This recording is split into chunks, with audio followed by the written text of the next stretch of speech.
Real ones with me, I know we gon' beat the odds. Counterfeit, guess it from the thought of it. People fake, think they need to start a kid. Tryna be real, this right here to start a kid. Check out some great products from our sponsor, Giant Snacks. Giants is a small family-owned business that specializes in giant premium flavor and size snacks.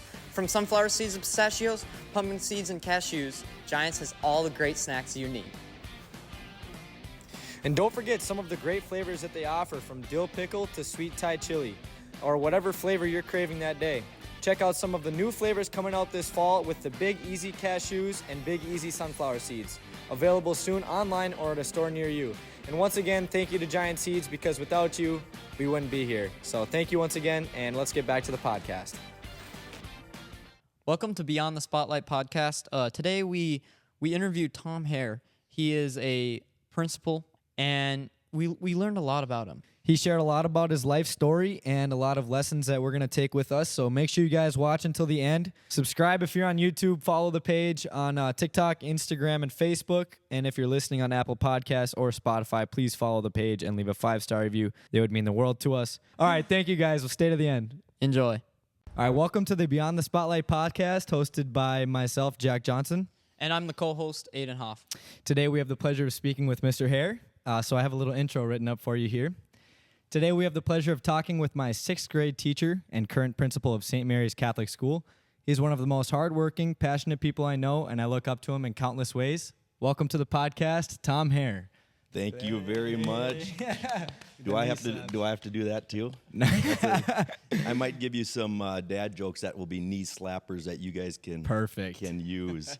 Well, thank you very much for coming on. We appreciate that, being one of our first guests. Absolutely. Your homeroom 6th grade teacher. Yep. And 7th and 8th grade social studies teacher. Yes. So I didn't get rid of you at 6th grade. Yep, you did. I had to keep seeing you at 7th grade and at 8th grade, Jack. And again, thank you for that kind welcome. And I just want to let you know how proud of you I am. Thank you. Again, from that standpoint, when we see our students succeed, and we've had some great conversations over the years since you graduated from St. Mary's and since you've graduated from high school, and just always impressed with you and what you're doing. Man. So again, I it's great to be here, and I'm very happy to have been asked to do this.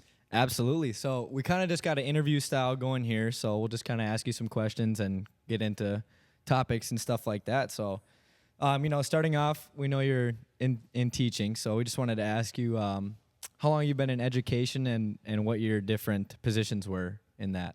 A great story. We lived in Aberdeen for 8 years. I taught in this alternative classroom, met some of the best friends to this day in Aberdeen, South Dakota. And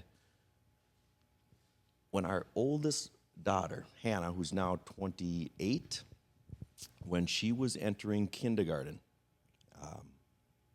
we've had to make a decision because some of our good friends that lived in Aberdeen that were from South Dakota moved back to Wahpeton, North Dakota. And they asked us, they sat down with us one night and said, "We know you guys have always wanted to move back to the Breckenridge, Wahpeton area, and we're going to move there."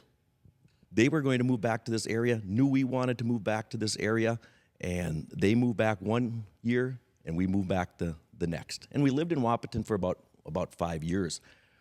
From there, like I said, I was a stay-at-home dad for many years. When our youngest daughter, Ashlyn, was entering kindergarten, I had to make a decision. It was either I had started a video editing business within my home, highlight videos for basketball, football, doing weddings, doing dance type things, and whether I'd go back into teaching. And about that time, when I was making that decision, the position at St. Mary's opened up for a 6th grade teacher. So God's hand is over the years. I continue to witness it. It was part of his plan. I think I would have probably stayed with video editing if that job hadn't opened up. And long story short, that was my first year as a teacher at St. Mary's. I think the year was 2011. My son Zach was a 6th grader.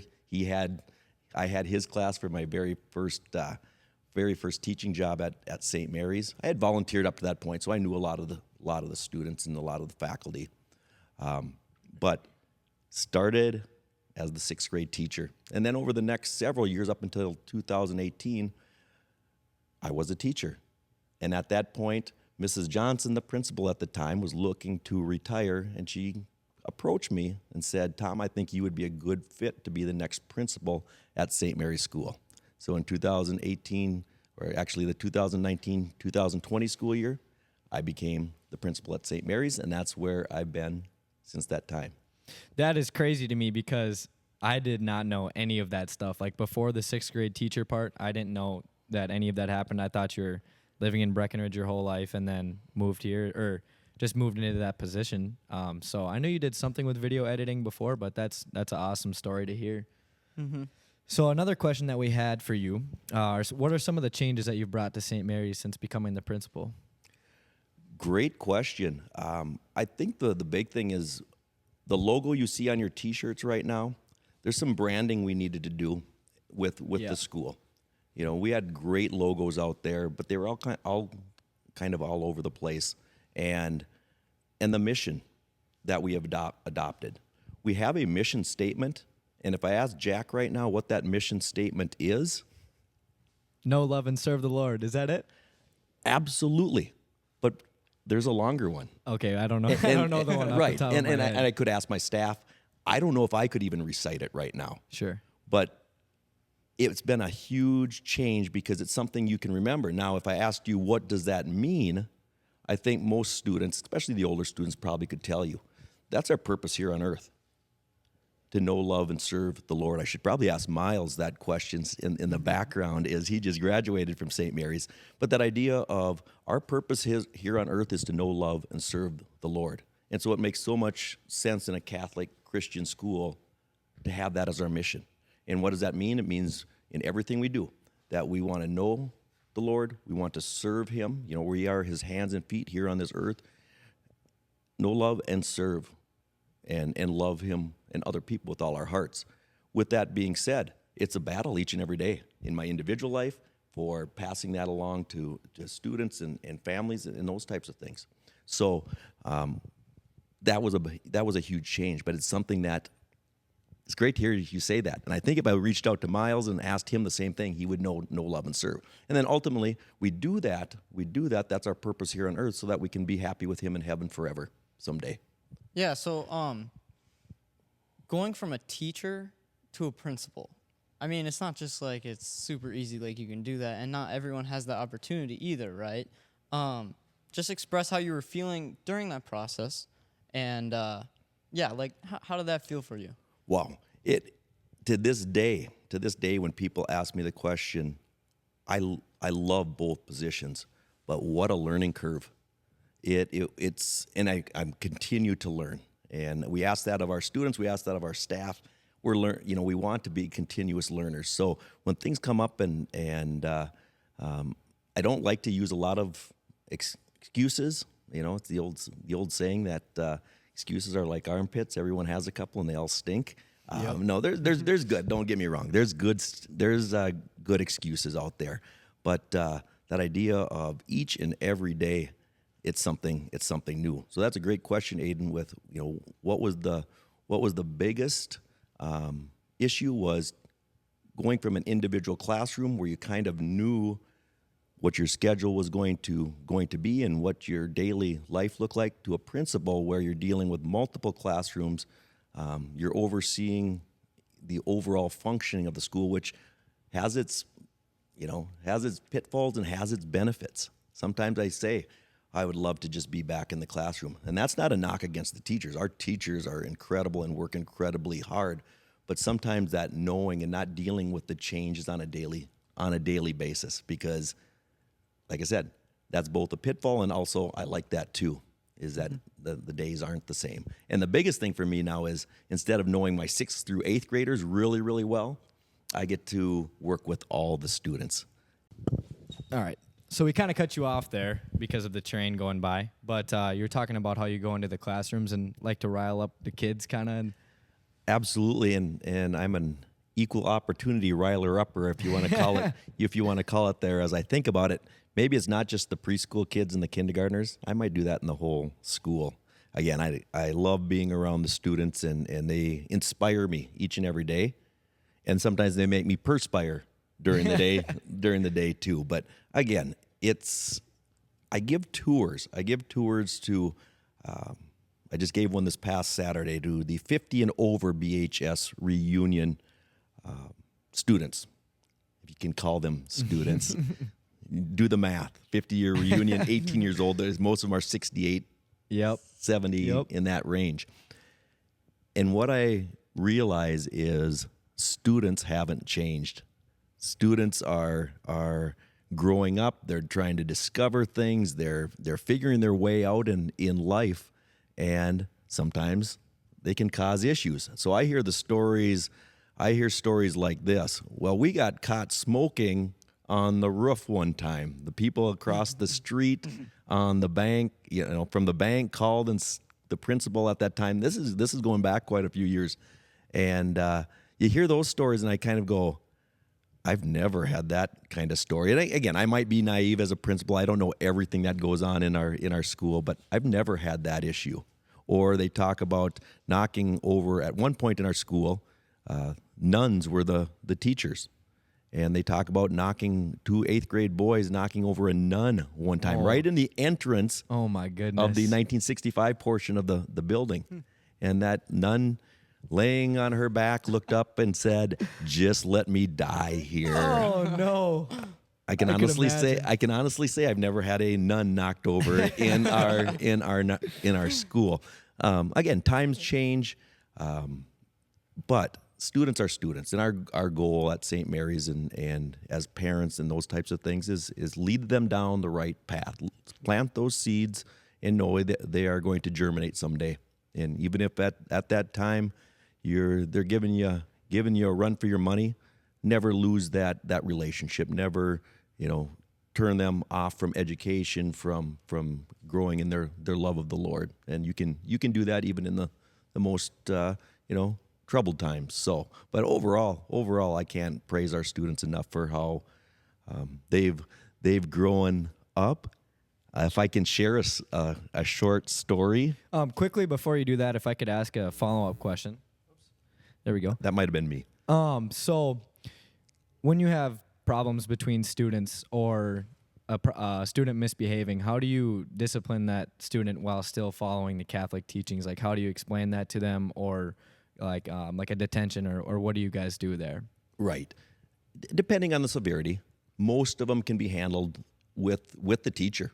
Most disagreements, most issues can be handled with the teachers. I want our teachers to handle them. I don't want students being sent down to my office. That's the best way to handle a situation. But if it becomes severe enough, if it's recurrent or something that needs more attention, a parent called, a detention, a suspension, those types of things, which rarely happens, when they get down to my office, for the most part, it gets taken care of right there. And that's a testimony to our parents. That's a testimony to our students, knowing, yeah, I messed up. We all do.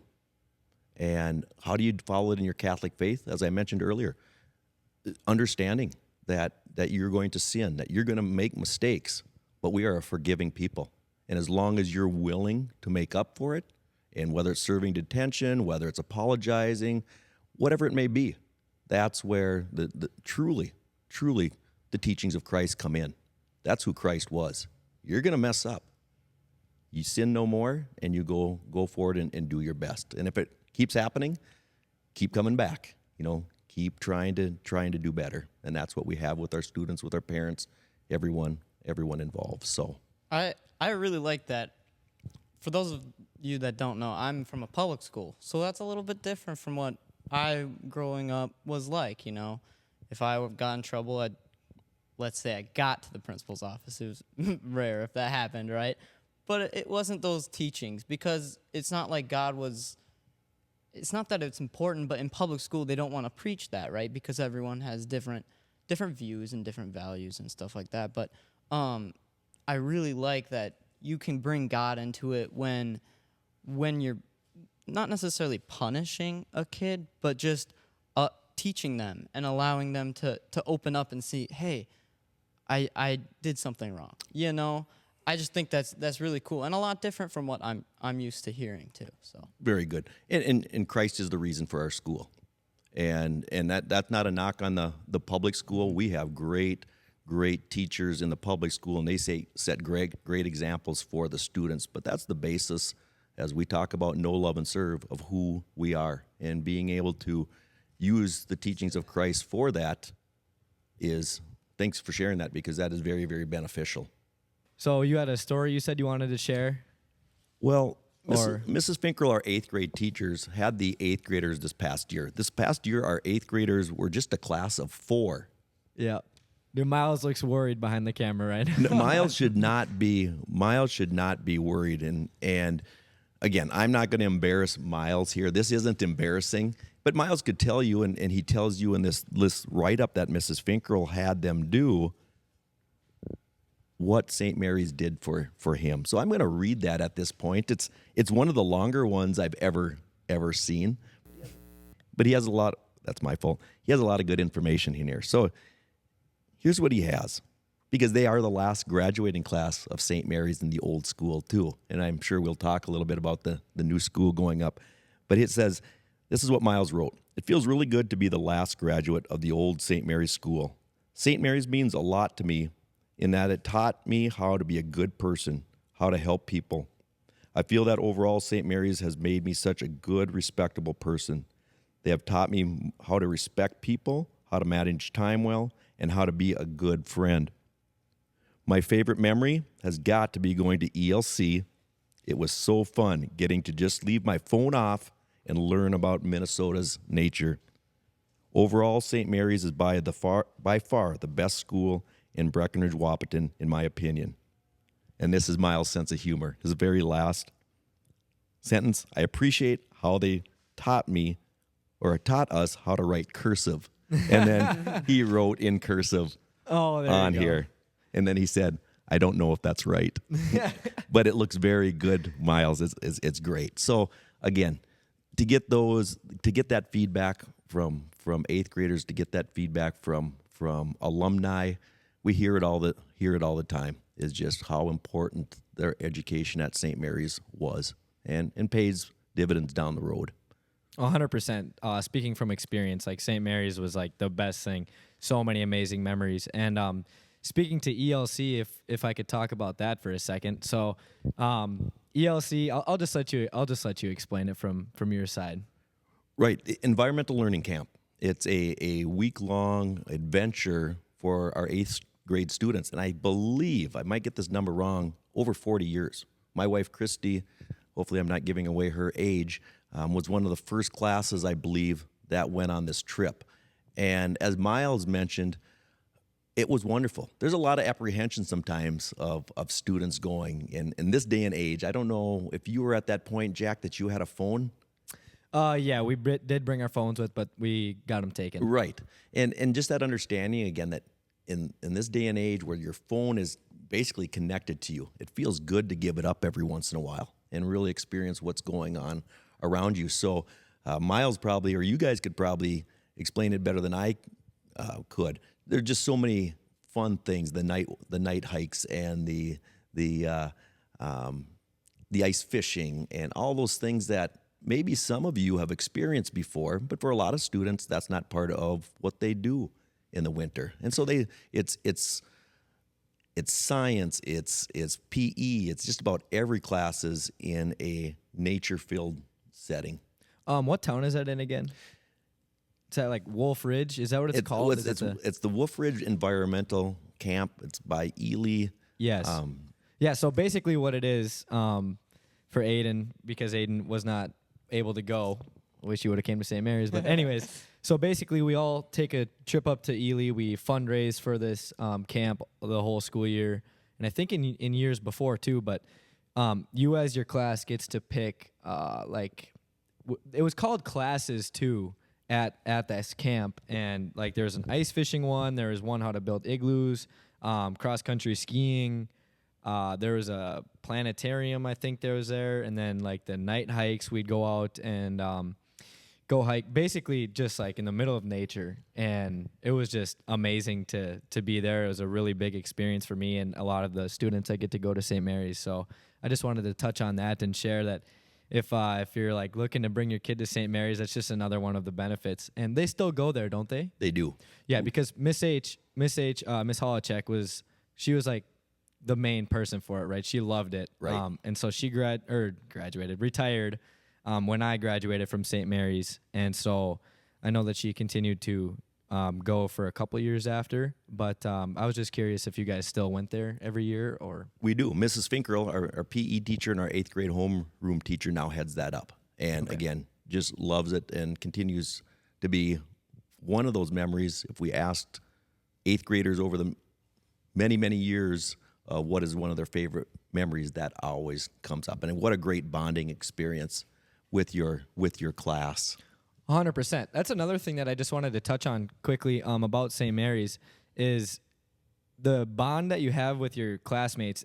I don't know if it's like comparable to other schools because obviously I wasn't able to go to a different school, but like it felt so tightly knit where like they're still my best friends to this day. I could go a year without seeing anybody in that class, and it's like I'm like brothers with them. It just feels crazy because there's only like 10 of us in a grade. And so it's just, it's a really good connection that I was able to get with my classmates. How many were in your grade? It changed a lot. There was a lot that came and went with like Preston leaving and just got to see him again. That was awesome. But just a lot of people that came and went. But I think there was around 10 of us that stayed through kindergarten through 8th grade. Through 8th grade. Okay. Numbers are up, right? Numbers are up. And I thought your class was a little bit bigger than that. Maybe it just seemed that way. Remember that video we made? Which one? We made a lot of videos. The video, the promotional video, I think we won $1,500 from the St. Cloud Diocese. Yes. And you were the main character. Yes, I do. They showed you eating. Yes. They showed you just how much you love the school, just highlights of the school. And Is that on YouTube?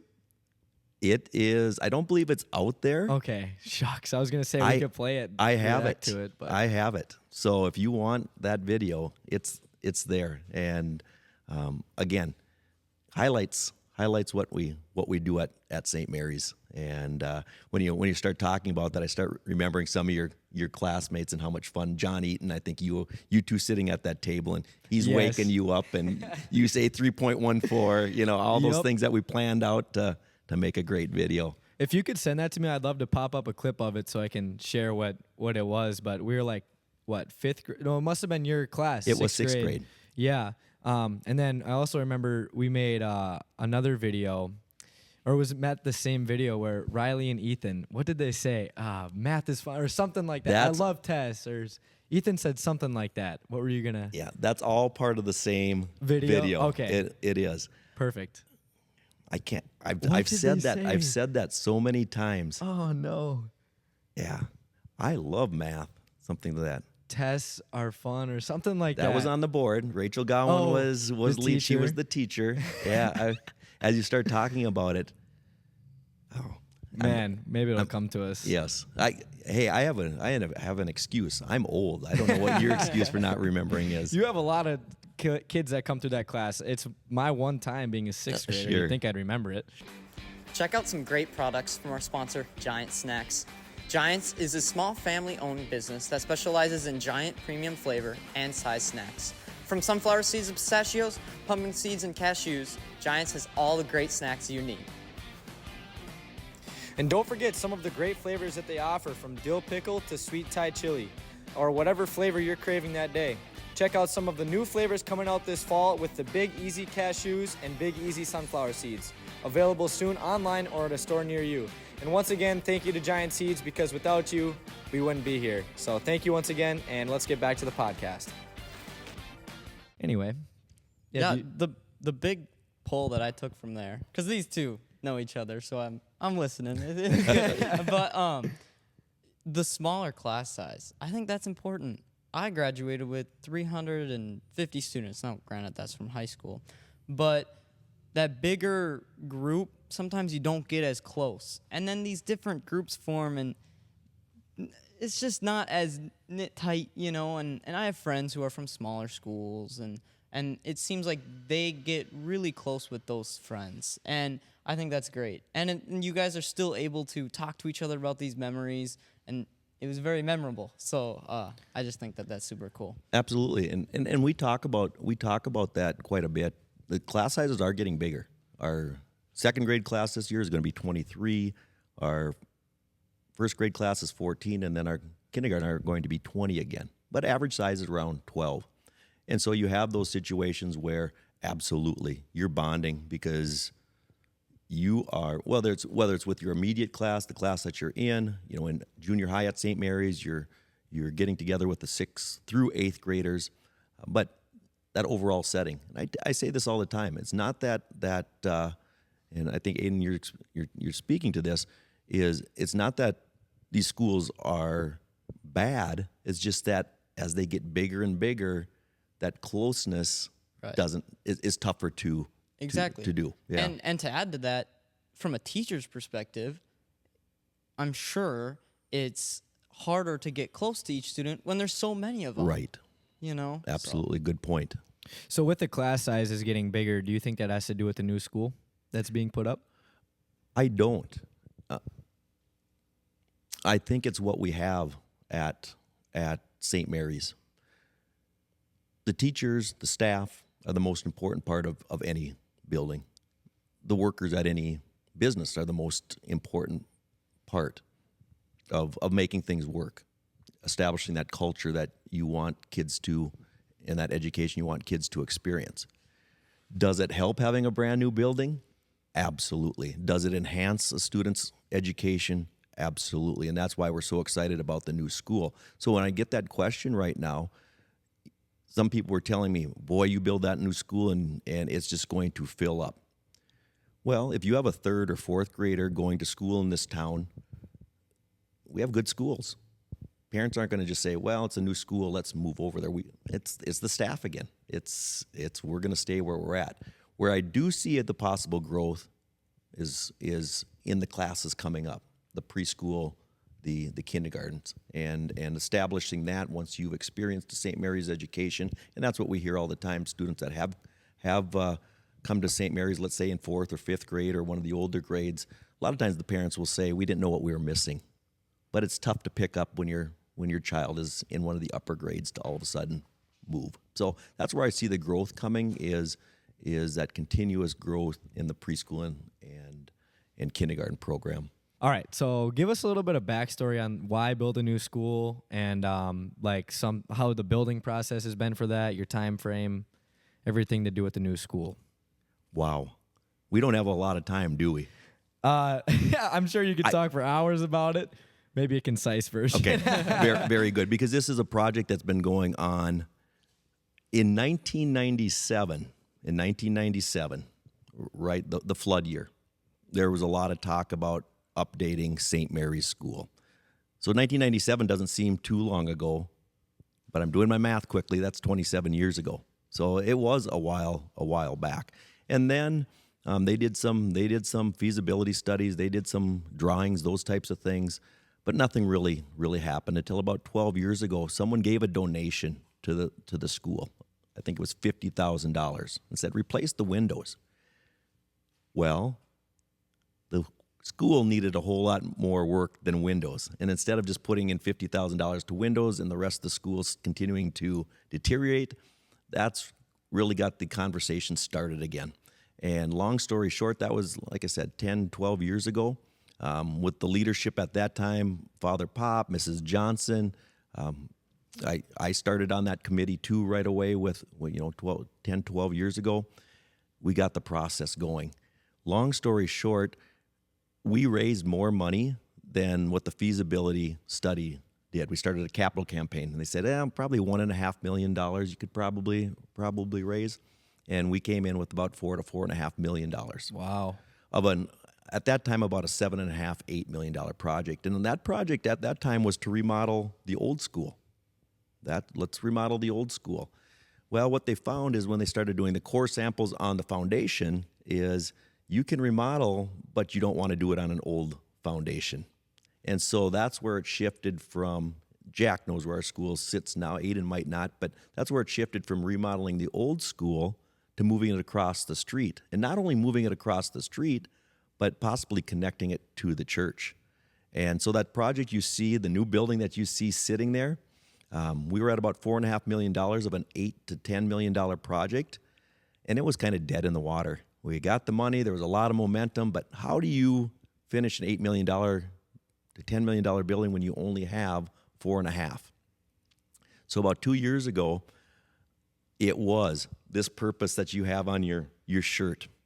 If we want our faith opportunity, our school opportunity to continue into the future, we need to do something about it. And there were quite a few people in our community that got on board and said, yes, let's make this happen. So quickly, that number from 4.5 million jumped to about 8 million. And at that point, we were at about $10.5 million to build the new school that we wanted, and it got the process going. Now, the building you see going up right now is about an $11.5 million building. In that, we had COVID, we had other supply chain issues, all those types of things that increased the cost. But right now, we're about $600,000 short. So we will continue to raise funds to finish off the building and figure out ways to pay the bills. But in a couple of weeks, we're moving in. So I really want to highlight the fact that that's $11 million of donations. It's not like a company is just, I'll build you this, and it's not like the school is paying for it necessarily. I don't know the details, but donations, that is huge. Has there been any big businesses who have helped out? Is there specific people who have helped out? Is it the community, or is it just a whole bunch of just a whole bunch of people getting together and saying, hey, this is needed in the community? There's been so many people involved with this, Aiden. The idea here's what you have. In any project like this, and I'm glad you mentioned that, because this is privately funded. This is not a bond referendum where people's taxes are going up to pay for this building. This is people coming forward and paying for this building. But with any project like this, and right now $11.5 million that the final costs are going to be around, you need big donors. And we had some people step up and give those $500,000, $1 million donations to get us going forward. But that idea of, when you ask that question, so many people have donated time, talent, and treasure to this project. And so I always worry about, if I start mentioning names, businesses, I'm going to forget some people. And we've talked about it quite a bit. That idea of that person that gives $1,000, we talk about those big donations, $1 million, and everyone, wow, and absolutely. Those people, I can't imagine, that type of thing. But that person out there that maybe is giving that $1,000 and are living on a fixed income, the elderly in our community that step that up, that's a huge donation too. So we never lose sight of that. I don't know if you know this, but I'm a construction management student at NDSCS. And so I've toured it, and I've seen it being built from the ground up. And saying what you're saying right now is $1 million is a lot, and that's a huge donation. But to somebody, they might be making a super large amount. And so thank you for that $1 million, but thank you for that 1,000 too for that other person, right? And I know someone, my construction teacher, who doesn't necessarily donate money, but donates his time into the building. And that is so cool too, because his way of donating, it doesn't have to be money. It doesn't have to be, here's cash to do it. It's that time. And that's super cool that I was able to see him step up, and I'm like, really? You're not getting paid to do this?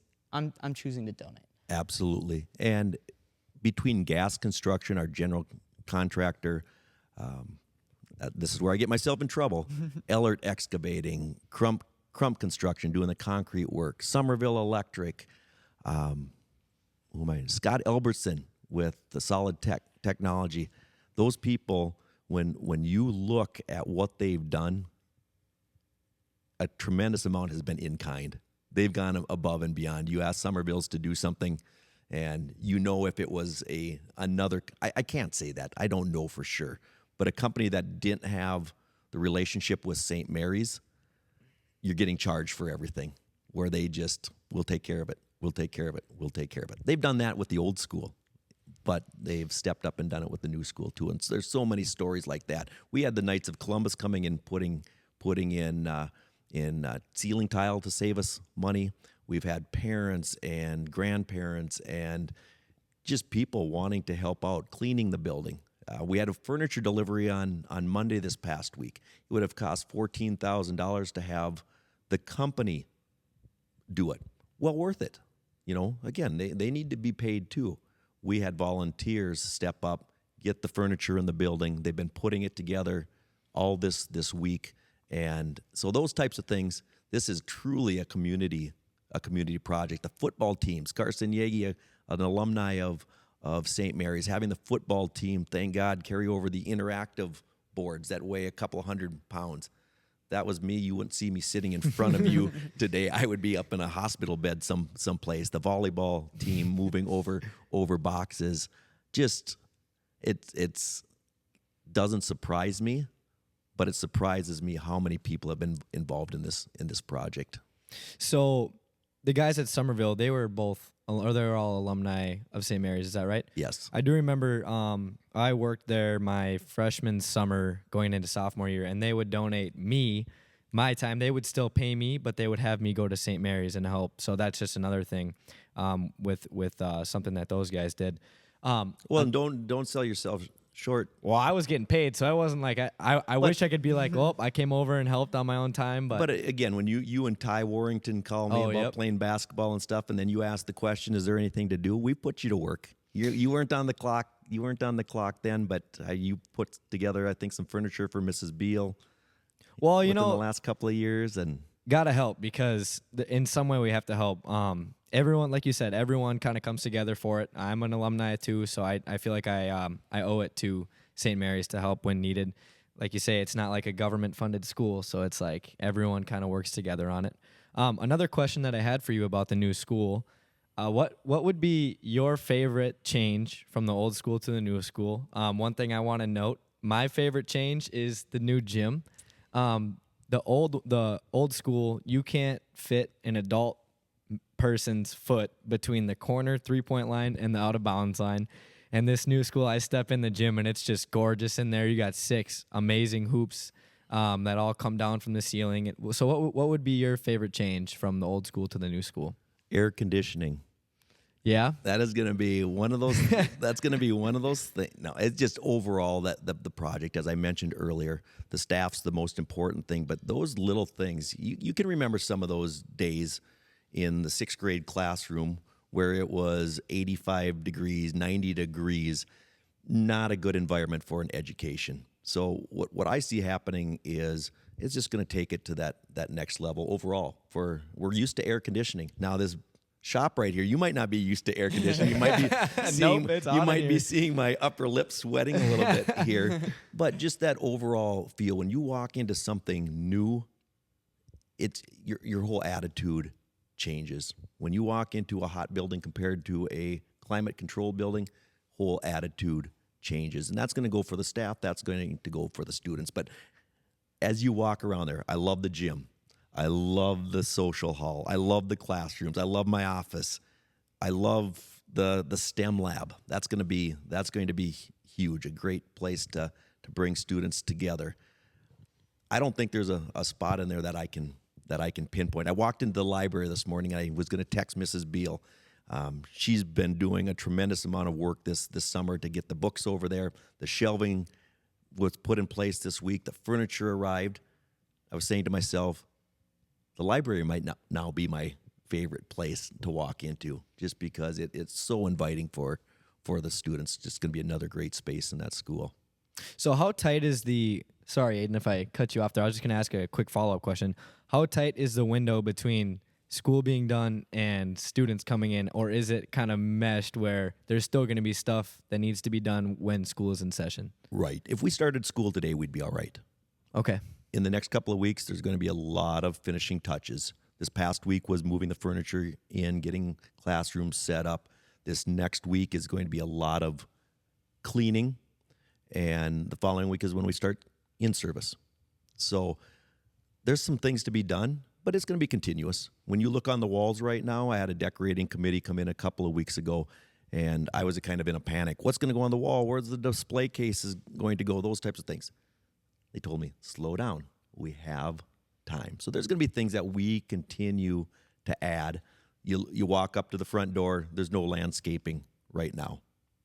And so hopefully we'll get something in place, before the beginning of the school year, or at least before winter. But right now you walk into that school, teachers, students are going to be ready to go from day one, and we got a couple of weeks left. What an amazing time on that build. 1 year?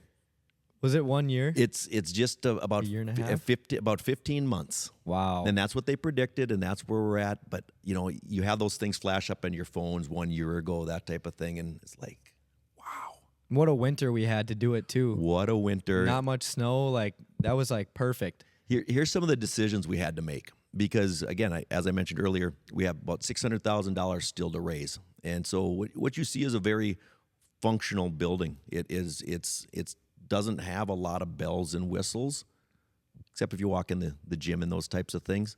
And even then, we had to compromise on some things. So when you bring that up about what a winter, we were debating whether we should start the stonework in the winter. It was going to be about $30,000 or $40,000 more, because you have to have the enclosures, you have to heat it, you have to get the grout to a certain temperature, all those things. Then we got a winter like we did. We made the decision, we're going to start. We don't want to see what spring looks like. We have to get going with this project. So we made the decision that, we're going to spend that extra $30,000 or $40,000 to get started right away. And thank God we did, because in February, they're working without enclosures. And how often does that happen? So in the end, we saved $30,000 or $40,000. The stonework that you see right now, the spring and the summer has been kind of wet. So you start thinking from that standpoint, if we hadn't gotten started, I don't know if the stonework would be done on the outside. So there was quite a few items like that, we made the decision, let's go ahead. We need to spend the money. I bet you it feels pretty good. A year ago, I went and looked at it, foundation, couple walls up, and now you look at it, it's done, for the most part. Right. And I attended some of those weekly meetings with you guys, and it's hectic. It can get hectic at times when you're putting up an $11 million building, not house.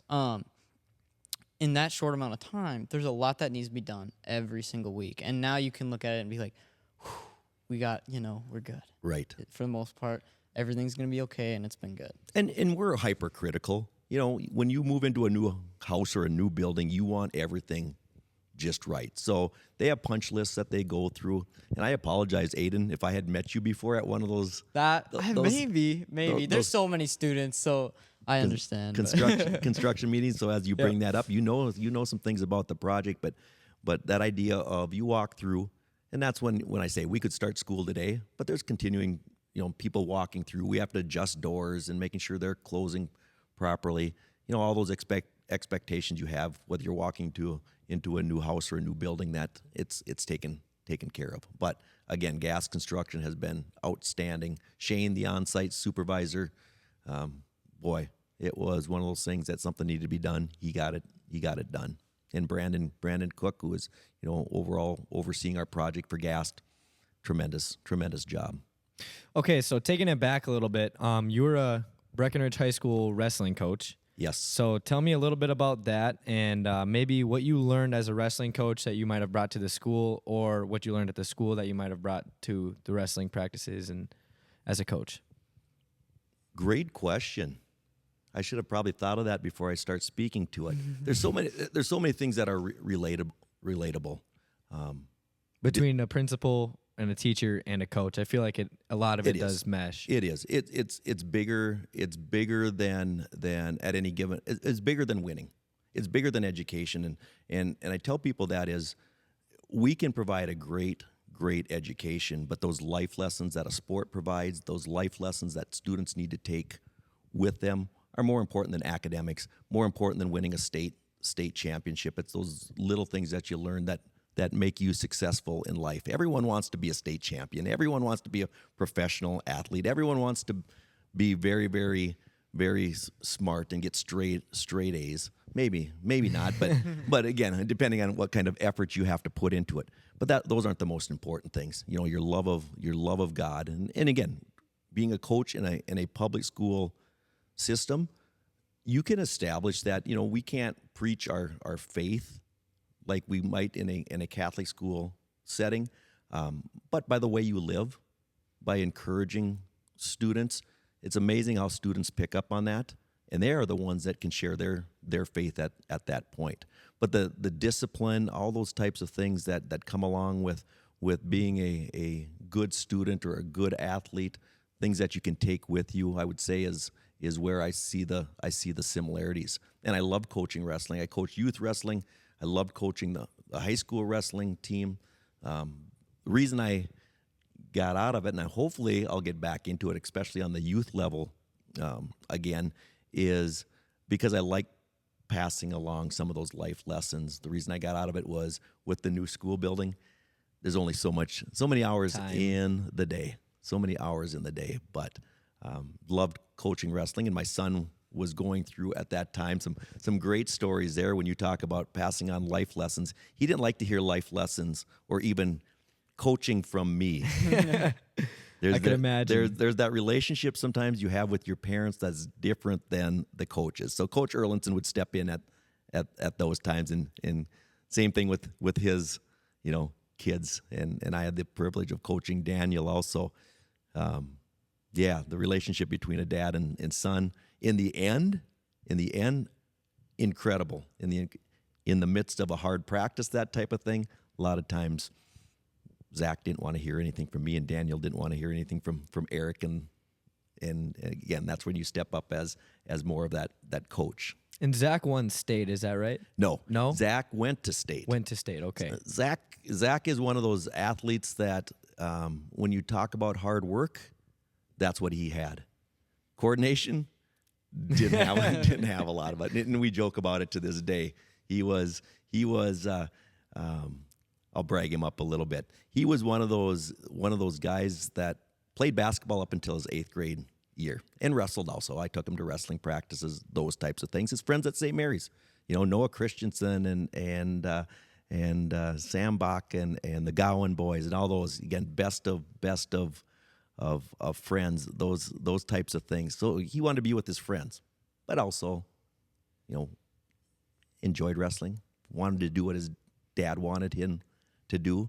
At 9th grade, he's only about 90 pounds, kind of like where I was at. Hard to imagine now, but kind of at that weight. And so he had to make a decision, and thank goodness he did both of them. And we encourage athletes to do that, participate in multiple sports, because at that point he took on wrestling. And again, didn't hardly, I think maybe he was 0 for 25 in his freshman year, you Wow. know, maybe 500 by his sophomore year, and by his junior and senior year, was in that you know, winning a lot more than he was losing, and again, going into a section tournament in seeded 4th and coming out going to state because only the top 2 get to go. So brings back a lot of good memories. But what he'll tell you in the end about wrestling is what we talked about earlier, that hard work ethic and overcoming, you know, that those fears of going out against another athlete. You're on your own. Have proved to be very, very valuable to him in life. So I think with wrestling, it's commitment too. I mean, any sport, truly. When you go to school, you gotta go to school, right? You're kind of forced to go to school. But when you participate in a sport, good, bad, stay with it. If you stay with it and show that you started here, you ended at the end of the year, and you do it and you continue to do it, commitment, and that teaches you more values than did I get an A on this test? Yeah. And I think that's important too. And that winning or losing again. I don't care if you don't win any matches. Again, that's what we want you to strive for. But as you said, if you make it through it, if you make through any sports season, and I would say wrestling is probably the toughest to make it through a season. If you make it through and don't win a match, you have proved something. That commitment, that hard work, you did it. So, how did that feel for you as like a parent and as a coach to see your son go from an 0-25 record to making it to state his senior year? My name is Thomas, and sometimes you could call me a doubting Thomas, going back to that reference of the Apostle Thomas not believing that they had seen Christ resurrected, because I didn't see that happening. Zach saw it happening. And again, I like to sometimes say, hey, I was a huge part of that, but some of it comes down to just someone wanting something. And it could have gone very, very differently. It's one of the matches I've watched probably 100 times that a kid that he had never beat before, he got in the semifinals. And this kid had destroyed him earlier in the year, pinned him in the second period, whatever it may be, and Zach slowly got closer and closer. But by section time, they went into overtime. And what seemed like a secured takedown in overtime, the ref awarded Zach 2 points, and it's sudden death. First takedown wins in the first overtime period, was taken back. And to this day, I don't know if the devil would have come out in me on that day if he wouldn't have won, because at that point we were all looking at it that he got robbed. Mm-hmm. But then it went to the ultimate tiebreaker where he had to escape from the bottom, 30 seconds to escape from the bottom. And with 8 seconds left, he did get that escape and punched his ticket to state. So tremendous pride in his efforts. So what are the most important values that you hope students from your school take with them when they graduate from St. Mary's? Number one thing, and it may sound redundant, that they grow deeper in their faith. That is the number one thing. And it doesn't matter where you go. If you have a strong faith, sometimes we get wrapped up in money. We get wrapped up in all those things of this world. That we do a terrible job as a society telling people what's truly important. And if we can, like I said earlier, plant that seed that no matter where you end up, your faith and knowing, loving, and serving the Lord wherever you go, you can be perfectly happy not having all those things that this world promotes. And the discussion I had not too long ago, it's amazing these discussions that come up. When I talk about when I grew up, came from a fairly poor family, and I was just talking about this the other day about when it rained outside, the roof leaked. We had to get out buckets, and when winter rolled around, we had to have hay bales around the foundation. And you start talking, this is 40, 50 years ago. I'm 55 years old. That wasn't uncommon. And then you ask, how happy was your life? Extremely happy. And so now we have all this technology, and it seems like in society you can talk about inflation, you can talk about all those other things. For the most part, we're living really, really well. And again, that understanding that our poor in the United States is not anywhere close to 80% of the population that's living in poverty. But getting back to that point of having that value, that faith value, number one, knowing, loving, and serving the Lord, and you don't need a lot to be happy. I hope our students take that with them. Now, if they're successful, if they're making $1 million and $20 million, whatever it may be, and have all kinds of nice things, bringing that back to that idea of don't make that your focus. I don't know if I made the saying up. You hear the one that money is the root of all evil. I know I didn't make that up. I was like, I think I've heard that one before, mister. I know. Money may not be the root of all evil, but it's a darn good fertilizer because it takes you down past that of what is importance. But if you can remain focused, when you see a new building going up across the street and people that, as I mentioned earlier, have made money, but they're willing to give back. That's a teaching of Christ.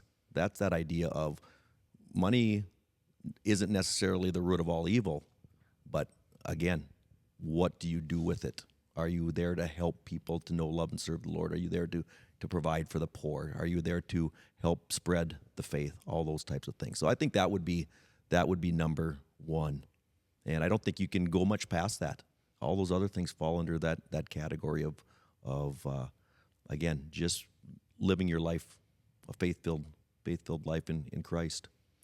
Something I want to touch on from my St. Mary's experience, and just in general, like you say, focusing on the things of the world, and it's so easy to get yourself wrapped up being busy. It's so easy to just like ignore everything and just focus on like your computer or whatever it may be. Just something else I wanted to touch on from my experience there. I couldn't imagine what it would be like or how hard it would be for a person to have a connection with God if they're not raised in a family that goes to church or go to a school with that. It's hard for myself to stay on the straight path. And I was raised by a very Catholic family. We go to church every single week, and I was blessed to be at that kindergarten through 8th grade Catholic school. So I've been taught everything, and it's hard for myself to be on a straight path like that. I couldn't imagine someone who wasn't taught that by their parents, or their parents just don't do that, or they haven't been to that school. So I just want to thank you for everything that you did for me at St. Mary's, and all the conversations that we've had since then, because you've been a big mentor for me in my relationship with God. So thank you. I think that's super, super cool. And what you just said there, you got to realize your parents have helped you, right, get there. But that's what he's doing for those students who don't have that family that, And so when a student goes to St. Mary's, that's what the teachers and the principal now can help provide for those students. And I think that's truly amazing. I do. And that's something you don't see at the public schools. And nothing against public schools. I was at one, But I think that is truly amazing. And the fact that we're here today with a principal and a student, how many times, when's the last time you've said you've hung out with any student? I haven't hung out with any of my teachers in a while, but you know what I'm saying? Right. But yeah, it is super cool. It is. And parents are the first teachers. It will always be there, and always will be. But we like to support the parents in their efforts. And that's what our school does. It supports that effort, or as you mentioned, if they don't have it, that's where our parents are very supportive. They may not share the exact same faith. We have a lot of, it's a Christian school. We've had students come that don't have a belief in God, but are willing to listen, are willing to learn. And I think that's what we all need to do. You might not necessarily agree with everything, and people fall away from the faith, but as Jack mentioned, you have that opportunity. Your parents provided that for you. We want to continue to provide it at our school, not only for this generation, but in that new school building for generations to come. And that building, as I mentioned earlier, is going up because other people saw the importance of providing that for students, just like they had that opportunity when they were growing up. Awesome. Well, any final words? No, thank you for coming. It was great. No, thank you so much. Again, Jack, I'm very, very proud of you. Aiden, like I said earlier, if I'd met you before, I apologize. But it's great for you guys to be doing this and reaching out to me to do this. I'd love to do interviews with you in the future if you would have me back with what's going on at St. Mary's and keep you updated. That'd be awesome. So thank you again to Giant Snacks for sponsoring our podcast. Without you, none of this would be here. And that's pretty much all we got. Make sure you like and follow the page. And thank you very much. Real ones with me, I know we gon' beat the odds. Counterfeit, guess it from the thought of it. People fake, think they need to start a kid.